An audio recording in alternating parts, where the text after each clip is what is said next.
Hemos invitado esta noche al politólogo Pablo Simón para analizar la situación política, una situación política que ahora mismo pues, está condicionada por esta situación que se ha generado al hilo de la irrupción de Trump, rompiendo o resquebrajando el eje euroatlántico, imponiendo sus tesis, dejando a Europa al margen y desde luego blanqueando a Putin, ¿no? Al sátrapa, en definitiva, porque bueno, pues lo maquilla, lo blanquea y se va a sentar con él para negociar la paz en Ucrania, al margen de todo. Pablo, buenas noches. Buenas noches. ¿Cómo puede afectar esto a las políticas internas de los países de Europa y especialmente de España? Todo esto, ¿cómo va a repercutir en la desde luego que política tiene impacto. Lo primero es simplemente constatar qué pequeños se nos quedan los debates nacionales cuando hablamos de estos temas, que desde luego van a tener impacto por lo menos en dos planos. El primero es el económico, porque sabemos que va a haber un recrudecimiento de las guerras arancelarias, eso va a tener impacto sobre la Unión Europea, y España es un país que es exportador, por ejemplo, de muchos productos agrícolas, también al mercado estadounidense. Eso va a tener, por lo tanto, un impacto directo sobre nuestro crecimiento.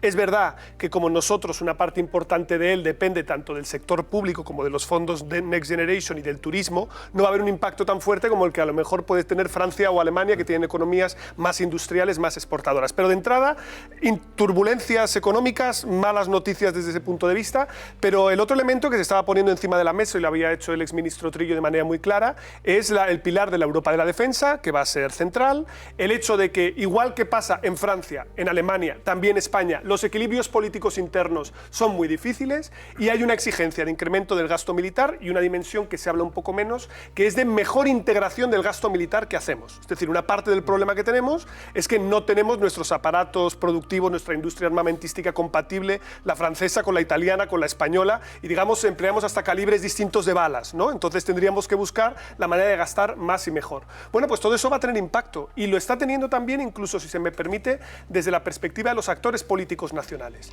Yo creo que no hay ninguna duda de que la izquierda, sobre todo Pedro Sánchez, en la polarización y en el enfrentamiento contra Trump, va a tratar otra vez de reverdecer estos ecos que nos suenan un poco a la guerra de Irak, ¿no? El enfrentamiento con Estados Unidos, la idea de hacer un reagrupamiento detrás de la bandera frente a alguien que rompe el derecho internacional. Y del otro lado hay un actor nuevo que no estaba entonces, que es Vox. Y Vox, desde luego, es el principal aliado aquí de Donald Trump, importa su narrativa, importa sus infraestructuras, importa su manera de hacer política aquí, y yo creo que son un poco los dos actores que van a tratar de explotar ese contexto. En ese sentido, ¿le puede perjudicar a Vox el hecho de que, bueno, sea el partido que más se distingue en apoyar a Trump y a las políticas de Trump, pero también, ojo, a partir de su alianza en el Parlamento Europeo con los patriotas, ¿no? Los patriotas, pues también defienden a Putin. Ya sabemos que lo ha intentado aclarar una y otra vez. Vox en España dice, oiga, nosotros no estamos con Putin. Pero claro, tiene aliados que sí lo están. Orbán, sin ir más lejos, el primer ministro húngaro, ¿no? Sí, correcto. O la propia Marine Le Pen, ¿no? De hecho, la financiación ¿eso le puede de Vox perjudicar a Vox? viene parte de ahí. Aunque digan y confirmen que no están en ningún caso apoyando a Putin. Yo, que le pueda perjudicar, tengo un poco más de dudas, porque yo creo que la política de Vox desde la oposición es más sencilla que si estuviera en puestos de mando o de gobierno. Y básicamente lo que hoy aglutina el voto a Vox es lo que rechazan, no lo que apoyan. Es cierto que existen divisiones dentro de la familia de los partidos de Vox entre cuáles son más atlantistas y cuáles son más putinistas. Yo creo que la prueba más evidente es el caso de Italia, ¿no? Donde claramente Fratelli d'Italia y Meloni están en un bloque más atlantista, mientras que la Liga, que forma parte de Patriots, es claramente mucho más putinista, y es el mismo grupo en el que también está Orbán, Le Pen y Vox. Desde luego es razonable que se trate de explotar esa posición, ¿no? Por parte de los que sean sus rivales en el marco político, pero yo no creo que a corto les vaya a marcar demasiado impacto, por una razón. Normalmente la política internacional, cuando hablamos en nuestra esfera política ordinaria, suele entrar de manera muy, digámoslo así, poco sofisticada. ¿Vale? La gente tira mucho de clichés. Entonces yo no estoy muy seguro de que cuando vayamos a debatir de estas cosas la gente termine de entender el requiebro de que uno está de un lado o de otro, sino que todo se vuelve blanco o negro, conmigo o contra mí, y ahí yo creo que Vox lo tiene más fácil para escaparse. Vamos ahora con Sánchez y con Feijóo. Sánchez tiene un compromiso difícil, dado que sus socios, tanto de gobierno, Sumar, como el resto de socios que le apoyan en el Parlamento, no están por la labor de que España gaste un euro más en defensa, en presupuesto, y no van a apoyar cualquier incremento que se pretenda hacer. ¿Cómo va a salvar esa ecuación Sánchez? Pues ¿Cómo va a ser puede complicado, ¿eh? Hasta ahora el gobierno ha tirado de créditos extraordinarios para tratar de incrementar el gasto militar, entre comillas, por la puerta de atrás. Esto lo hemos visto en el pasado. Es cierto que yo creo que hay distintos actores que van a oponer diferente resistencia. Para mí aquí hay dos, uno más incógnita y tal vez no tanta resistencia y otro que desde luego la va a oponer. De un lado, Junts yo creo que va por un carril distinto, es decir, el tema del gasto militar no va a ser la principal oposición que va a plantear a Sánchez, porque al final esto se concreta en unos presupuestos generales del Estado. Y yo creo que eso va a tener más que ver con las competencias de migración o con otras concesiones que no tanto con el gasto militar. Sin embargo, hay un actor que para mí es clave y es Podemos. ¿Por qué Podemos? Porque Podemos lo que le exige al gobierno es que tenga políticas de izquierdas en un Congreso de los Diputados de derechas. Y eso es una cuadratura del círculo imposible. Y Podemos además compite con el socio débil del gobierno, que es Sumar, a quien aspira a continuar mordiéndole espacio. ¿Cuáles son las dos grandes banderas que tiene Podemos ahora mismo en la que sabe que puede erosionar al gobierno? El tema de vivienda, en el que hacer políticas es muy difícil y ahí puede recoger parte de ese desencanto. Y segundo, la política internacional, en la que tú es muy fácil oponerte y decir, es que ustedes tienen que cortar relaciones con Israel, es que ustedes están siendo tibios, y yo creo que no lo están siendo, ¿no? Incluso con el reconocimiento de Palestina. Y luego el tema del armamento, porque claramente Podemos desde el primer momento ha dicho que paz a cualquier precio, ¿no? Incluso en la propia invasión ellos rápidamente negaron casi el hecho de que Ucrania fuera la agredida. Y esto lo vimos desde el primer momento cuando incluso convocaron una cumbre de paz invitando a distintos partidos en los que no había ningún representante de Ucrania, lo que básicamente es muy paradójico, ¿no? Yo creo que ahí es donde va a poner más resistencia y yo creo que eso es lo que le va a complicar un montón a Sánchez sacar el presupuesto si incorpora este incremento en defensa. Te leo el titular, uno de los titulares de mañana del periódico El Mundo. Los socios dan la espalda a Sánchez con el gasto militar. Que lo apruebe con el Partido Popular. Eso es lo que le piden a Sánchez. Que se alíe con Feijóo para sacar adelante eso. ¿Qué puede hacer el Partido Popular en esa circunstancia? Yo creo que ofrecerle la ¿Qué mano. podría hacer? Ofrecerle la mano. Yo creo que al final el Partido Popular dispone de una posición privilegiada en el Congreso de los Diputados, que es poder explorar las fisuras dentro de la mayoría de investidura. Y eso lo puede hacer en distintas políticas. Tiene que tener un discurso más claro que el que tuvo en su momento con el discurso del decreto Ómnibus, en el que tuvo distintas posiciones, no se entendió bien por el votante, etc. Pero el votante conservador puede entender perfectamente el que tú digas, mire, nosotros estamos alineados con el Partido Popular Europeo, con el pilar europeo de la defensa, y nosotros estamos dispuestos a aprobarle este incremento de los presupuestos. Quienes le van a dar la espalda a usted son sus socios. ¿Y eso qué es lo que termina haciendo? De un lado coloca al PP en una posición más central y del otro lado coloca en dificultades al gobierno, porque resiente la relación que él tiene con sus grupos, con sus aliados en la Cámara. Yo creo que esto es una estrategia que ellos tienen que medir y ver cómo la venden, etcétera, pero yo creo que esto lo podría explotar en más ocasiones, a veces apoyándose en los eventuales socios del gobierno para infligir derrotas parlamentarias, como por ejemplo en los temas fiscales, esto ya lo hemos visto, o aquí jugando a tender la mano, poniendo unas condiciones. Ojo, porque los síes en política, incluso las abstenciones se negocian. O sea que creo que es sensato que el propio Partido Popular ponga sus condiciones y diga, en estas condiciones estamos dispuestos a apoyarlo. Y para eso también debería Sánchez llamar a Feijóo. Pero no lo hará. En esta tesitura, pero no lo hará. ¿En esta circunstancia? Pero no lo hará, porque lo que quiere Sánchez es básicamente colocar siempre entre la espada y la pared. Lo hace continuamente a todo el mundo. Lo hace con sus socios parlamentarios, y lo vemos con el abuso del Real Decreto Ley, y lo vuelve a hacer aquí con el PP, que es básicamente lo que jugó con el decreto Ómnibus. A mezclar un montón de cosas distintas para que yo te pudiera acusar de no revalorizar las pensiones si tú no aprobabas otras 60 medidas que también venían debajo del brazo con las que a lo mejor no estabas tú de acuerdo, ¿no? Por tanto, yo creo que ese juego lo vamos a ver y ahí es donde la comunicación marca mucho la diferencia. Has hablado varias veces de los presupuestos generales del Estado, Pablo, presupuestos que ahora mismo están en el aire. ¿Tú crees que va a conseguir sacarlos adelante Sánchez? Porque de eso parece que dependería que la legislatura se prolongara más allá del año próximo. Es la gasolina de la legislatura, eso es cierto. Creo que, además, como bien sabéis, nuestro sistema constitucional, como no obliga a convocar elecciones si uno no aprueba presupuestos, un presidente puede tirar millas. Esto no es Portugal, ¿no? Donde efectivamente, si no lo superas, el gobierno cae.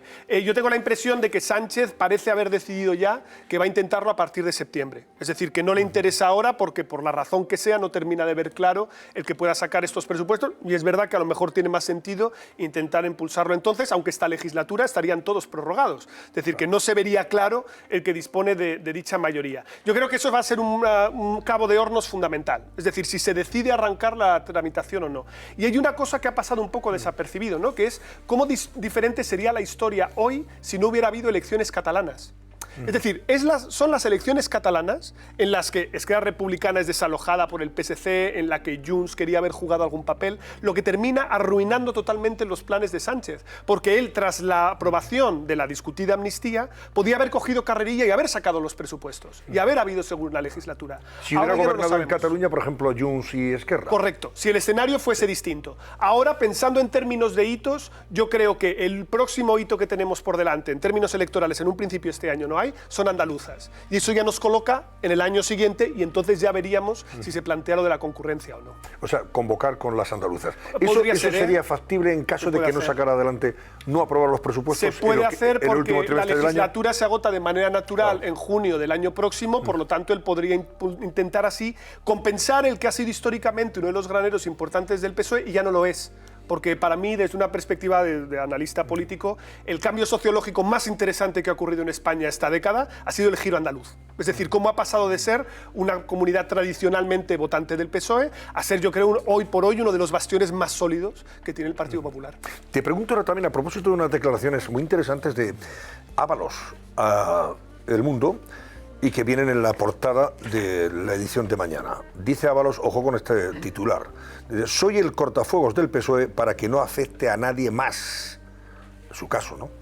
Pero el caso va a escalar. Está dando a entender que esto va a ir para arriba y que...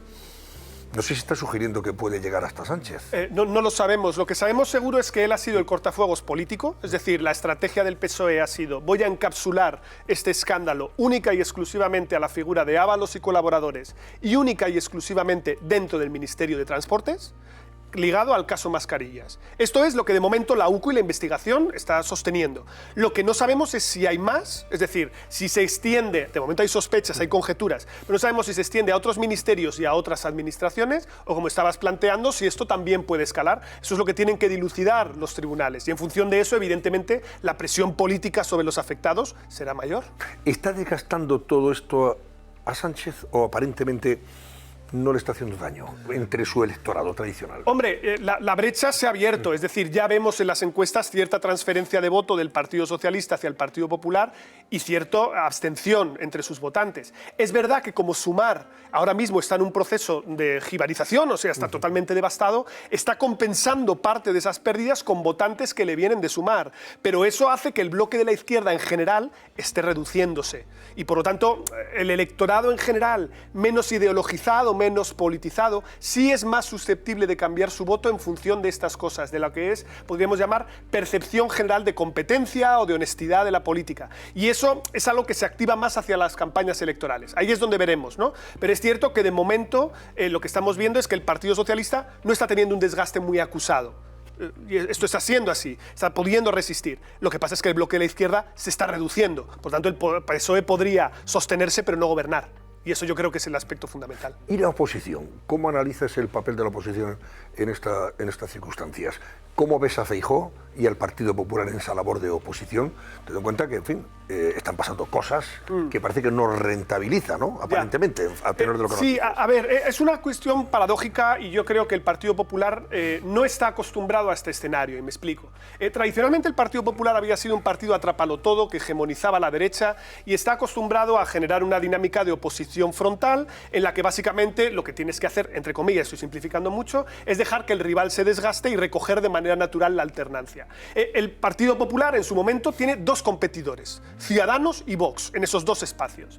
Ciudadanos era un partido con una estructura más coyuntural, defendía determinados temas y se vio que tenía una estructura muy vulnerable, desapareció. Vale.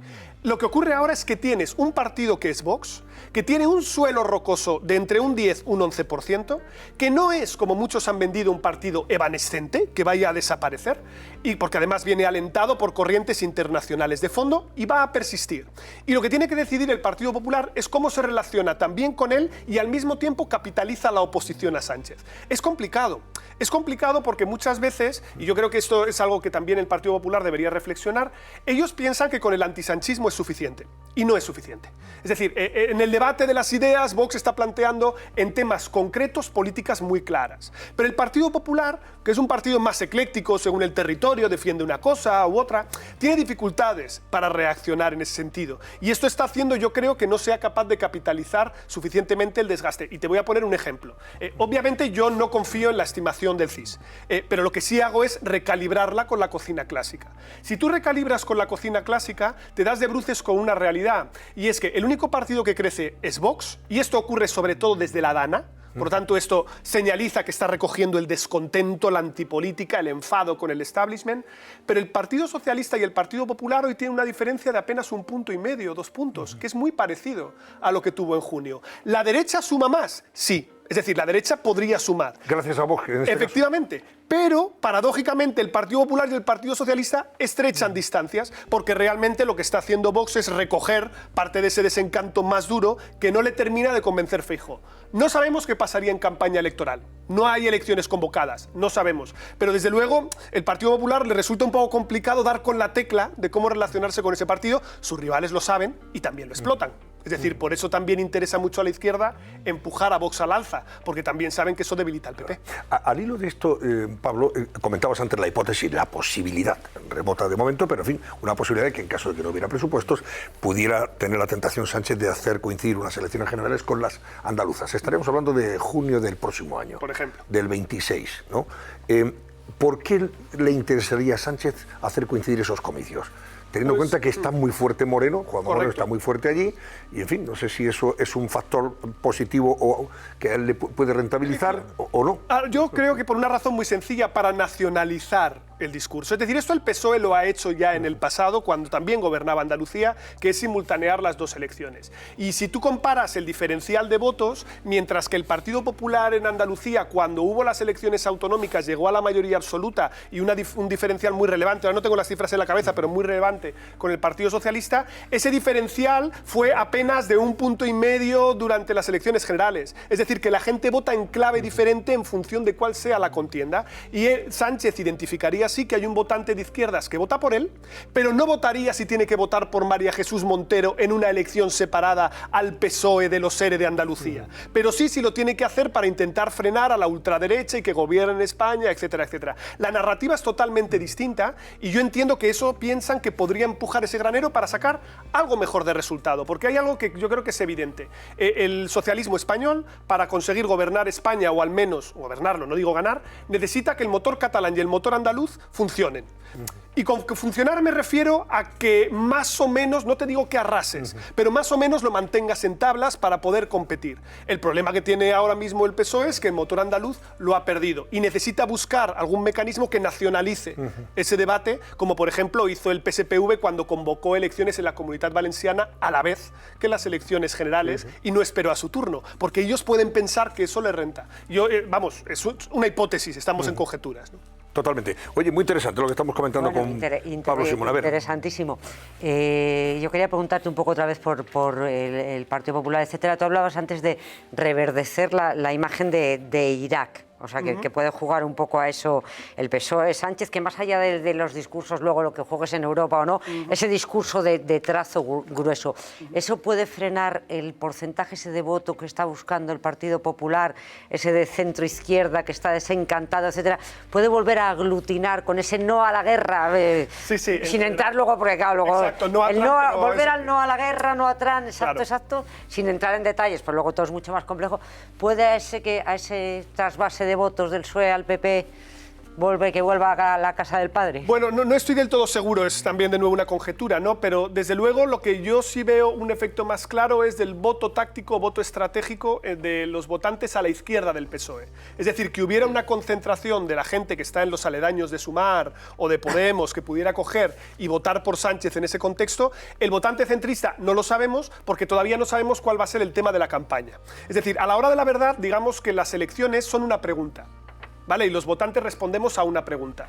¿Cuál sea la pregunta? La define la campaña electoral, la definen los políticos. No sabemos si ese sería el leitmotiv central, pero como decía Mark Twain, claro, lo intentarían, ¿no? Pero como decía Mark Twain, ¿no? La historia no se repite, pero rima. Entonces, es verdad que pueden intentar que rime, pero hay un elemento que yo creo que cambia que es muy importante, que es que Sánchez intentaría eso desde el gobierno. Es decir, intentaría emular a Irak desde el gobierno. La izquierda lo hizo en su momento, el no a la guerra desde la oposición.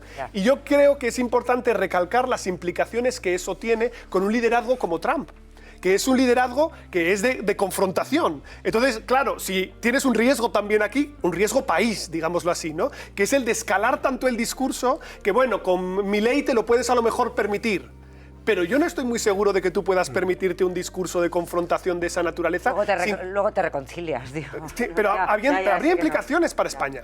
Es decir, que te pondrían de una manera mucho más directa, ¿no? en el punto de mira. Pero es muy cortoplacista, por lo que hemos visto, quiero decir, ¿eh? Totalmente. Te compro la idea de que es cortoplacista. Ya lo hizo Zapatero y no tuvo muchas consecuencias en el plano internacional, pero no tanto en el patio nacional. Sí. Pero, sin embargo, yo lo que veo que España está sufriendo ahora uno de los peores males que puede sufrir un país, que es la parálisis.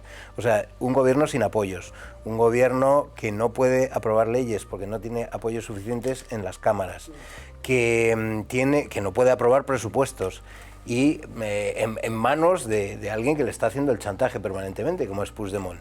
Y sin embargo, la oposición es, bueno, y aparte un gobierno acosado por casos de corrupción. Y sin embargo, la oposición tiene el mayor poder territorial y municipal que jamás ha tenido. Y por no permanecer unidos todas las, el Partido Popular de todas sus regiones, podía hacer una política alternativa, una agenda política alternativa mucho más propositiva, activa, una oposición constructiva que le daría, yo creo, a ojos de los votantes, como una pátina de responsabilidad que ahora mismo no está logrando, porque no está logrando la unidad de los varones. Bueno, a ver, si se me permite, yo creo que el Partido Popular se ha dado cuenta de esto tarde. Es decir, ahora está intentando hacer algo, y te voy a poner dos ejemplos. El tema de la vivienda, ¿no? Por ejemplo. El tema de la vivienda o el tema de la financiación autonómica. Feijóo hizo una comparecencia, intentó aglutinar a los varones, que es verdad que mientras no se empiece a discutir de políticas públicas concretas no van a emerger las diferencias, porque si hubiera un debate sincero de financiación autonómica, es imposible que los intereses de Moreno Bonilla sean los mismos que Ayuso, que sean los mismos de Rueda. Es imposible. Y eso el PSOE lo sabe también, por eso prefiere traerlos por ahí, ¿no? Claro, que intenta buscar ese mínimo común múltiplo, ¿no? Ese punto de engarce complicado. Pero es verdad que hubo una propuesta que pasó un poquito más desapercibida, pero que a mí me parece interesante y que el Partido Popular sí podría explotar más, que es que, si os acordáis, hubo un momento en el que se habló de la idea de hacer una selectividad conjunta entre todas las comunidades autónomas, con un temario compartido, etcétera, etcétera. Algo que tú de manera efectiva sí puedas hacer desde tus autonomías, que lo que diga es, en vez de generar políticas distintas entre nosotros, queremos homogeneizar desde la práctica compartida de que somos el mismo partido en múltiples sitios. Y además ahora el PP está en minoría y es el único que tienen los gobiernos. Entonces esto le da todavía más flexibilidad porque no tiene a Vox en la mochila y puede hacer cosas. Yo creo que esto vamos a ver más juego a lo largo de la legislatura, estoy seguro, y si hablamos de inmigración en el caso de Junts todavía lo vamos a ver más. Pero yo creo que todavía no le está explotando y aquí también a lo mejor tenemos una falta de pedagogía, ¿no? Los que hablamos de política, que es que la gente muchas veces no se da cuenta de que la mayor parte de las políticas que afectan en su día a día los decide su ayuntamiento y su autonomía. Su política de salud, de educación, de tal. Pero claro, lo nacional es tan absorbente que estamos en una situación paradójica, ¿no? Que es que nunca había tenido tanto poder la derecha en este país y, sin embargo, se vive en el espejismo de que es la izquierda la que lo continúa pilotando. Totalmente de acuerdo, totalmente de acuerdo. A ver, Álvaro, para cerrar. Sí, no, yo quería, insistiendo en lo de Trump, me gustaría preguntarte qué recomendarías tú, por ejemplo, al Partido Popular, si fueras asesor de ellos, en cómo tendrían que enfrentarse al asunto Trump, porque está claro que en España tenemos los dos opuestos, es decir, tenemos a Sánchez que se va a intentar erigir en el gran salvador de la democracia mundial y se va a intentar enfrentar a Trump dentro de unos límites, estoy de acuerdo contigo, pero él va a intentar salir o aparecer ante los españoles como el hombre que defiende la democracia, y tenemos a Vox, que claramente son aliados de Trump y que le defienden. Entonces, claro, el PP está aquí en mitad de un sándwich en donde no se le percibe con claridad exactamente qué opina de Trump. Y yo les veo que tienen dudas, Entonces, mi pregunta es, ¿qué les recomendarías tú? Es decir, ¿cómo tienen que afrontar el tema de Trump? Porque hay quien dice, no, el PP tiene que ponerse del lado de Sánchez en este asunto. Ya, pero si te pones del lado de Sánchez, le das la razón a Sánchez. O sea, haces más fuerte a Sánchez. Y a Vox. Y a Vox. Claro, Y a Vox, entonces, claro. entonces, no sé, ¿cómo crees tú que el PP debería esto...? Es una tesitura difícil, pero yo normalmente lo que digo es que cuando tú no sabes cómo ganar al ajedrez o a las damas, lo que tienes es que cambiar las reglas del juego y cambiar el tablero. Es decir que estás jugando a la oca. Y yo aquí lo que haría es una cosa muy sencilla, que es decir, que el Partido Popular espere al domingo. Que espere a que salga Alemania un canciller conservador y que diga que su modelo es la CDU alemana, unos conservadores tradicionales, de consenso, centrados, que evidentemente tienen ahora un discurso más duro en temas migratorios, que apuestan más por la competitividad y la reindustrialización de Alemania, pero que apuesta por competir desde la centralidad. Y yo creo que ese es un lugar más natural para la familia popular europea, creo, porque yo entiendo de todas maneras la tensión ideológica, porque ahora mismo el gran debate ideológico está en la derecha, no en la izquierda. O sea, donde hay más rupturas de los consensos de hacia dónde ir, está ahí, y hay una pulsión y una parte de tu base que te dice hazte más de Milei y hazte más de Trump, y hay otros que miran a Merkel con añoranza. Bueno, hay que buscar una fórmula nueva, y yo creo que a lo mejor en Alemania se puede encontrar, o incluso si quieres irte a posiciones un poco más duras, poner una velita antes a Meloni que a Milei puede ser más conveniente para sus intereses. Pero lo que pasa es que las elecciones del domingo, según cómo acaben, porque si resulta que la CDU acaba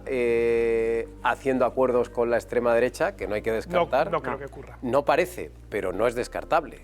Depende del resultado. Depende del resultado, tienes toda la razón, pero yo creo que la CDU va a mantener el compromiso y yo creo que a ver, depende de la barrera del 5% porque están ahí bailando varios partidos, ¿no? Pero a priori podría haber incluso una coalición que incorporara a socialistas y a verdes con tal de que no hubiera un gobierno con AfD, porque allí el contexto también es muy distinto. Entonces yo creo que esto a ti además te da un elemento diferencial, ¿no? Que es decir, Sánchez no va... Oponerse a Trump es muy fácil, ¿verdad que oponerte a Alemania no puedes? Y yo tengo una relación privilegiada con el canciller. Eso lo tiene, yo creo que cultivar un poco más el Partido Popular, porque más allá de que es verdad que tiene un gran visir, que es Esteban González Pons, que hace y deshace un poco a nivel internacional, yo creo que es importante que se entienda que ahora ya las batallas ideológicas son mucho más globales. Y hay que estar también en el debate de las ideas. Y por eso hablaba antes del antisanchismo, ¿no? Yo creo que el Partido Popular aún no ha tenido una convención articulada en condiciones de debate ideológico y programático, y eso yo creo que lo tiene pendiente, y ahí es donde probablemente pueda rastrear parte de esas respuestas.